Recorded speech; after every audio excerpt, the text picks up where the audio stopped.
pag tinanong mo siya, pa, ano ba ang kailangan mo dito sa loob? Ang sinasabi lang niya, mga, alam mo yon, mga bagay na shaving cream, Coke Zero,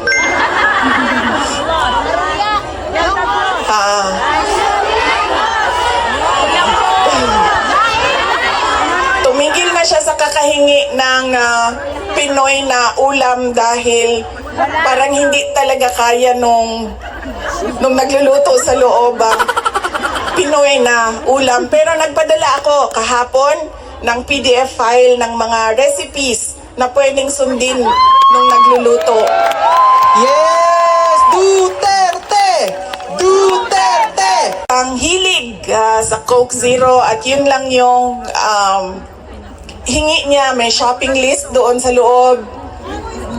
At sabi niya doon sa gwardiya na isulat mo dyan, 2 case ng Coke Zero. Kahapon, bago ako umalis, tinuruan ako ng gwardiya. Sabi niya, pwede ka naman bumili dyan sa vendo tapos iiwan mo para sa kanya. So sabi ko, Papa, anong gusto mo dito? Sabi niya, Coke Zero lang. So bumili akong 4 na Coke Zero, iniwan ko sa kanya. Sabi ko pa, that's 1 for each day pa ha. So today, tomorrow Saturday, tomorrow Sunday, Monday, Tuesday, Wednesday. Dahil darating na yung grocery list mo by Wednesday. At sagot niya sa akin, bakit isa lang? Sabi naman nung gwardiya, sabi niya, you have to have at least, he has to have at least 2 because he already drank upstairs 1 Coke Zero.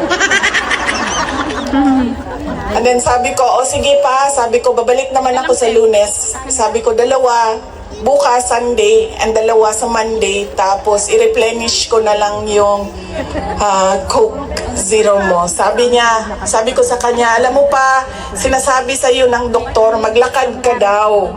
Huwag kang nakaupo lang sa kwarto mo. Tapos sabi ko, pwede ka naman, allowed kayo na lumabas dyan. Sabihan niyo lang ang gwardiya.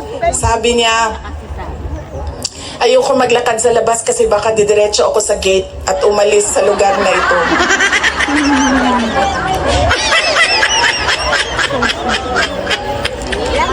So cute.